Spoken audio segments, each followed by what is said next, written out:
প্রিয় ছাত্রছাত্রীবৃন্দ, আশা করি তোমরা সকলে ভালো আছো।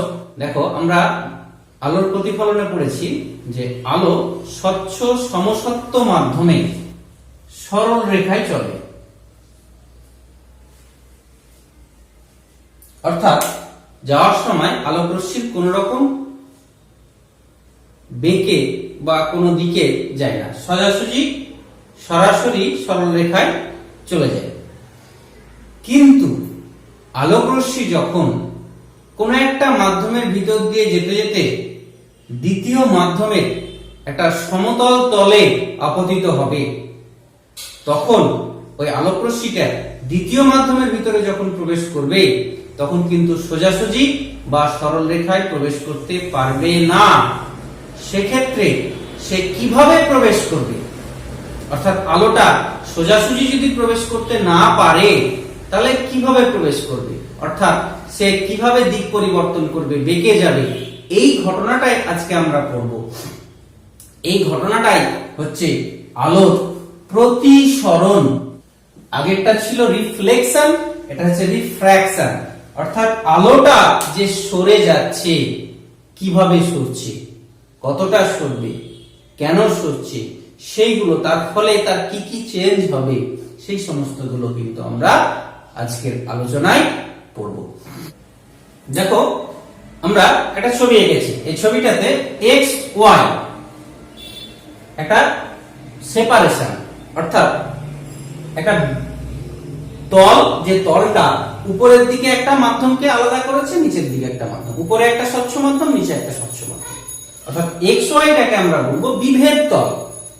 দুটো মাধ্যমকে আলাদা করেছে, সেপারেট করেছে। এবার যে মাধ্যম দুটোকে সেপারেট করেছে সেই মাধ্যম দুটোতে কিন্তু আলোর বেগ সমান নয়, কারণ আমরা বলেছি যে একই মাধ্যম আলাদা, আলোর বেগ কম বেশি। এবার আমরা আলোর সঙ্গে মানুষের একটা ধর্মের কিন্তু মিল আছে, সেটা হচ্ছে যে ধরো আমরা আলোর ক্ষেত্রেও কোনো মাধ্যমের ভিতর দিয়ে যদি আলোর বেগটা বেশি হয় তাহলে সেই মাধ্যমটাকে বলবো আমরা আলোর ক্ষেত্রে পাতলা মাধ্যম, মানে বেশি বেগে চালিয়ে যাচ্ছে। ধরো কোনো একটা মানুষ হয়তো দেখা যাচ্ছে ভিড়পূর্ণ রাস্তা, ঠিক থেকে ভিড় আছে প্রচুর, তাহলে সেখানে যদি কোনো যানবাহন নিয়ে যায়, হেঁটে যায়, মোটরসাইকেল নিয়ে যায়, জোরে চালাতে পারবে না, আস্তে আস্তে যেতে হবে। আর যদি ফাঁকা থাকে, হয়তো রাস্তাটা ফাঁকা, কেউ নেই, গোটা রাস্তা ফাঁকা, তাহলে সেই রাস্তায় একটু জোরে মোটরসাইকেল চালিয়ে যেতে পারবে ফাঁকা রাস্তায়। তো সেরকম আলোর ক্ষেত্রেও যে জায়গাটা আলোর বেগটা বেশি, মানে সেই জায়গাটা হচ্ছে ফাঁকা আলোর ক্ষেত্রে, সেই ফাঁকাটাকে আলোর ক্ষেত্রে আমরা বলি লঘু মাধ্যম। আলোর ক্ষেত্রে সেই মাধ্যমটা, ফাঁকা মাধ্যমটা হচ্ছে লঘু, আলোর বেগটা বেশি। আর আরেকটা মাধ্যম যেটা আলোর ক্ষেত্রে বেগটা কম, অর্থাৎ মানুষের যেমন ভিড়পূর্ণ রাস্তা, আলোর ক্ষেত্রে সেরকম ভিড়পূর্ণ মাধ্যম, সেই মাধ্যমটাকে বলছি আমরা ঘন মাধ্যম। অর্থাৎ এক্স ওয়াই তলটা দুটো মাধ্যমকে পৃথক করেছে, যার উপরের দিকের মাধ্যমটা হচ্ছে লঘু মাধ্যম, নিচের দিকের মাধ্যমটা হচ্ছে ঘন মাধ্যম। এবারে দেখো, একটা আলোক রশ্মি এ ও বিন্দুতে আপতিত হয়েছে, তীর চিহ্ন দেখো। এবার যদি এটা স্বচ্ছ সমসত্ব মাধ্যম হতো তাহলে আগের যে নিয়ম, আলোক সরল রেখায় চলে, সোজাসুজি একদম এ ও বি পথে বেরিয়ে যেত, সোজা এভাবে বেরিয়ে যেত। কিন্তু যেহেতু এটা আলাদা মাধ্যম, এটা ঘন, এর ভিতরে আলোর বেগটা কম, তাই সে কিন্তু ভিড়পূর্ণ রাস্তা, অর্থাৎ ফাঁকা রাস্তা থেকে সে জোরে চালিয়ে এসেছিল, এসে ভিড়পূর্ণ রাস্তায় পড়েছে। ভিড়পূর্ণ রাস্তায় তত জোরে যেতে পারবে না, তাহলে ভিড়পূর্ণ রাস্তায় সে আস্তে আস্তে যাবে, অর্থাৎ আস্তে আস্তে যাওয়া মানে নিজেকে একটু গুটিয়ে নেওয়া। ফাঁকা রাস্তায় যেমন কেউ মোটরসাইকেল চালাবে, হয়তো দেখা যাচ্ছে যে একটু এদিক ওদিক, বা সাইকেল চালানোর সময় আমরা যখন তোমরা স্কুলে যাও বা টিউশন পড়তে যাও, তখন ফাঁকা রাস্তা পেলে একটু সাইকেলটা হ্যান্ডেল ছেড়ে দিয়ে একটু এদিক ওদিক করে চালাতে পারো, কিন্তু যে ভিড় রাস্তা হলো তাহলে এদিক ওদিক করে হাত পা ছড়িয়ে চালাতে পারবে না। তা আলো ঠিক তাই, হাত পা ছড়িয়ে, অর্থাৎ যে হাত পা ছড়িয়ে চলছিল ফাঁকা লঘু মাধ্যমে, যে ঘন মাধ্যমে ভিড়ে পড়ে গেল, তখন সে নিজেকে একটু গুটিয়ে নিবে। তাই দেখা যাচ্ছে আলোক রশ্মিটা যে পথে যাওয়ার কথা ছিল সেখান থেকে সরে আসছে। তাহলে সরে কোন দিকে আসছে, এই যে আমরা অভিলম্ব টেনেছি N1, অভিলম্বের দিকে সরে আসছে, অর্থাৎ বেঁকে যাচ্ছে। এই মাধ্যমে সোজা যাওয়ার কথা ছিল, বাঁক নিচ্ছে। এবার দেখো, এই কেসটা এঁকেছি যেখানে আলোক রশ্মি এবার ঘন থেকে লঘু মাধ্যমের দিকে যাচ্ছে। তাহলে এ ও রশ্মিটা তাহলে ভিড়ের মধ্যে ছিল, ভিড়ের মধ্যে নিজেকে চালানো মানে, সাইকেল চালানো মানে নিজেকে একটু গুটিয়ে নিয়ে চালানো, অর্থাৎ গা বাঁচিয়ে এদিক করে ওই দিক করে আমরা আস্তে আস্তে করে চালাতে হবে।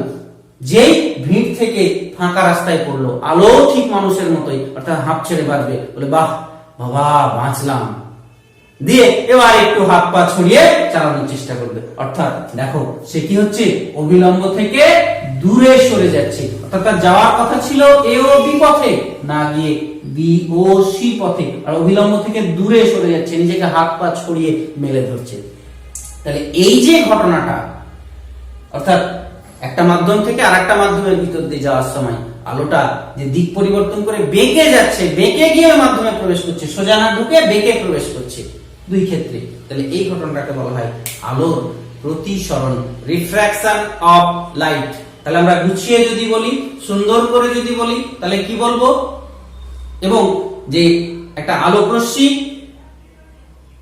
তির্যক ভাবে, এই যে এটা এসছে তির্যক ভাবে, লম্বভাবে আসলে কিন্তু হবে না, একটু পরে আমরা দেখছি, তির্যক ভাবে দ্বিতীয় কোন মাধ্যমের বিভেদ তলে আপতিত হলে দ্বিতীয় মাধ্যমে প্রবেশের সময় সে সোজা না প্রবেশ করে বেঁকে ওই মাধ্যমের ভিতরে প্রবেশ করে। আলোর এই ঘটনাকে বলা হচ্ছে আলোর প্রতিসরণ, রিফ্লেকশন অফ লাইট। এবং প্রতিসরণের দুটো নিয়ম আমরা অলরেডি পেয়ে গেলাম, সেটা হচ্ছে এক, যদি আলোক রশ্মি লঘু মাধ্যম থেকে ঘন মাধ্যমে যায়, প্রবেশ করে, তাহলে আলোক রশ্মিটা অবিলম্বের দিকে সরে আসে, কাছে আসছে। আর যদি ঘন মাধ্যম থেকে লঘু মাধ্যমে যায়, তাহলে অবিলম্ব থেকে দূরে সরে যাচ্ছে, অবিলম্ব থেকে দূরে চলে যাচ্ছে। তাহলে এই দুটো নিয়ম আমরা দেখতে পেলাম। তাহলে দেখো আমরা এই যে বিন্দুটা ও, এখানে আলোটা আসছে, এই যে বিন্দুটা ও, যেখানে আলোটা আসে সেই বিন্দুটাকে বলা হয় আপতন বিন্দু। আর এই যে রশ্মিটা আসছে এ ও, এখানে এ ও, এই রশ্মিটাকে বলা হচ্ছে আপতিত রশ্মি, ইনসিডেন্ট রে। এবার যে রশ্মিটা এখানে, এই যে এখানে কি ঘটছে, প্রতিসরণ ঘটছে এই জায়গাটাতে, আপতন বিন্দুতে ঘটে এই পথে ওসি পথে যাচ্ছে, ওসি পথে, তাই ওসিটাকে বলা হচ্ছে প্রতিসৃত রশ্মি, রিফ্র্যাক্টেড রেজ। আর এন ও এন ড্যাশ, এটা আমরা এই তলটার উপর, কোন তল, বিভেদ তল, বিভেদ তলের উপর অঙ্কিত অভিলম্ব টেনেছি। এবার আমরা আগে প্রতিফলনে শিখেছি যে এখানে সবকিছু কোণগুলো মাপবো আমরা অভিলম্ব থেকে। তাহলে এই অভিলম্ব থেকে যে এই কোণটা, আপতিত রশ্মির যে কোণ অভিলম্ব থেকে, এই কোণটাকে আপতন কোণ, ইনসিডেন্ট অ্যাঙ্গেল বলা হয়। অর্থাৎ এই কোণটার নাম এ ও এন সমান সমান আই সমান সমান হচ্ছে আপতন কোণ,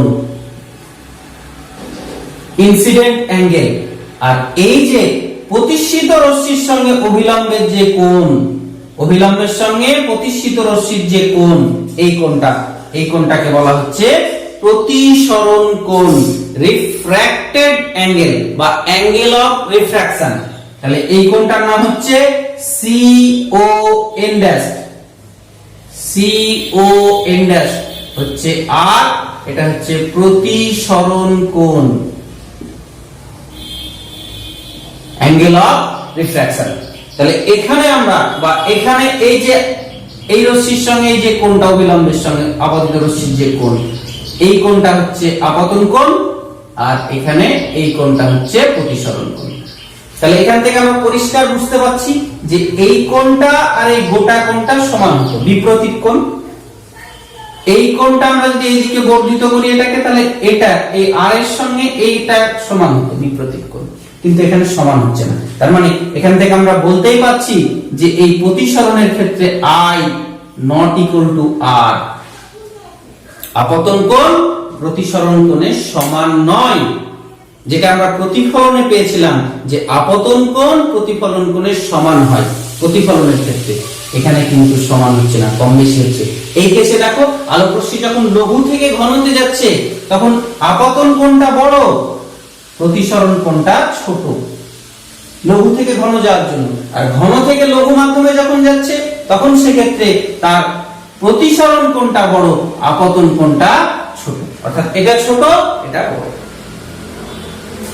তাহলে এই যে আমাদের কোণ সমান হচ্ছে না, তাহলে এক্ষেত্রে আমরা প্রতিফলনের যে সূত্র পেয়েছিলাম, তাহলে এই প্রতিসরণের কি আমরা সূত্র পাবো না? প্রতিসরণের সূত্র পাবো। তোমরা ক্লাস 8 থেকে পড়ছো, ক্লাস 8 এ ছিল প্রথম প্রতিসরণের ধারণা, এটা আবার আমরা পড়ছি। তাহলে এই সূত্রটা দেখো, সূত্রটা এমন কিছু নয়, অর্থাৎ সূত্রটা তুমি নিজেই বলতে পারবে, শুধুমাত্র এই ছবিটা তোমার মনে মনে গেঁথে থাকতে হবে যে আলোক রশ্মি লঘু মাধ্যম থেকে ঘন মাধ্যমে যাবে, তাহলে এই যে মাধ্যমে যাওয়ার সময় অভিলম্বের দিকে চলে আসছে, অর্থাৎ এটা হচ্ছে আপতন কোণ, এটা হচ্ছে প্রতিসরণ কোণ। তাহলে এরও আমরা প্রতিফলনের যেমন দুটো সূত্র পেয়েছি, এখানেও দুটো সূত্র পাবো। এখানে কোনো মুখস্থ করার কিছু নেই, তোমরা শুধুমাত্র ছবিটা মনে রাখলে বলতে পারবে। দেখো কি কি করছি আমরা। এই যে রশ্মিটা নিয়েছি, নাম কি? আপতিত রশ্মি। এই যে রশ্মিটা নিয়েছি, নাম কি? ওসি, প্রতিসৃত রশ্মি। এটা হচ্ছে আপতন বিন্দুতে এন ও এন ড্যাশটা কি? অঙ্কিত অভিলম্ব, কার উপর? বিভেদ তলের উপর অভিলম্ব। সবাই কিন্তু দেখো, এই রশ্মিটা আর এই অভিলম্ব সবাই এই তলটার উপরই অবস্থান করছে, xy তলের উপর। তাহলে এটাই হচ্ছে প্রতিসরণের প্রথম সূত্র। তাহলে সূত্রটা কি? আপতিত রশ্মি, প্রতিসৃত রশ্মি এবং আপতন বিন্দুতে বিভেদ তলের উপর অঙ্কিত অভিলম্ব সর্বদা একই সমতলে থাকে। সেম জিনিস প্রতিফলনে যা পেয়েছিলাম, প্রতিসরণে তাই। এবার নেক্সট হচ্ছে দ্বিতীয় সূত্রটা, সেটা কোণ সংক্রান্ত। এখানে কোণ সমান হচ্ছে না, তাহলে তাদের মধ্যে রিলেশনটা কি? সেই রিলেশনটা আমাদের সামনে তুলে ধরেছিল বিজ্ঞানী স্নেল। তাই এই সূত্রটাকে স্নেলের সূত্র বলা হয়, দ্বিতীয় সূত্রটাকে কোণ সংক্রান্ত সূত্র। তাহলে সেই সূত্রটা আমরা কি? সূত্রটা যে এই যে কোণগুলো, এই কোণটা কত হবে, এই কোণটার উপর এই কোণটা কিন্তু নির্ভর করবে। যদি মাধ্যম দুটো ফিক্স থাকে, চেঞ্জ করলে কিন্তু এটা চেঞ্জ হয়ে যাবে। ধরো এই পাশে জল আছে, এই পাশে বায়ু, এখানে হয়তো বায়ু আছে, এটা জল আছে, তাহলে এই কোণের জন্য এটা যা হবে, এখানে যদি বায়ু, এখানে কাঁচ নেই, তাহলে কিন্তু এই কোণটা আলাদা হয়ে যাবে। অর্থাৎ মাধ্যম আলাদা হলে এই কোণগুলো কিন্তু পাল্টে যাবে।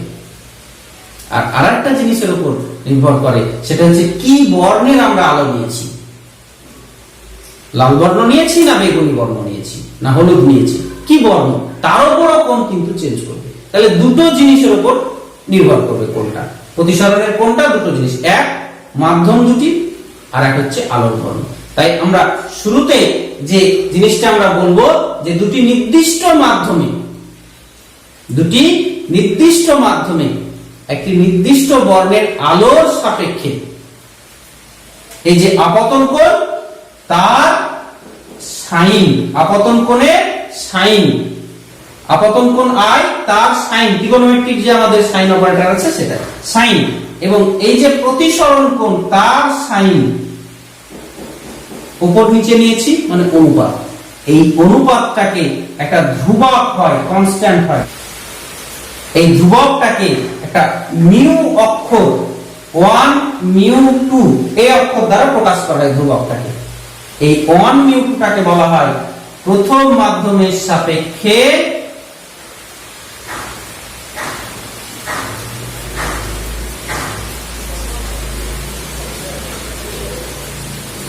দ্বিতীয় মাধ্যমের প্রতিসরাঙ্ক।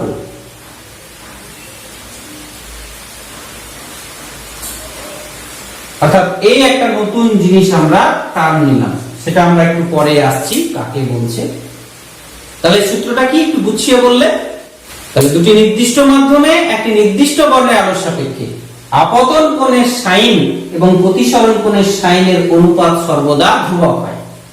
এই ধ্রুবককে 1 মিউ 2 অক্ষর দ্বারা প্রকাশ করা হয়। এই 1 মিউ 2 টাকে বলা হয় প্রথম মাধ্যমের সাপেক্ষে দ্বিতীয় মাধ্যমের প্রতিসরাঙ্ক। এই প্রতিসরাঙ্কটা এই দুটো জিনিসের উপর নির্ভর করে, মাধ্যম দুটির প্রকৃতি আর আলোর বর্ণ, এই দুটো জিনিসের উপরে নির্ভর করে, মাধ্যম দুটির প্রকৃতি এবং আলোর বর্ণ। এটা হচ্ছে বিজ্ঞানী স্নেলের সূত্র বা প্রতিসরণের দ্বিতীয় সূত্র। তাহলে এই গেল আমার স্নেলের সূত্র বা প্রতিসরণের দুটি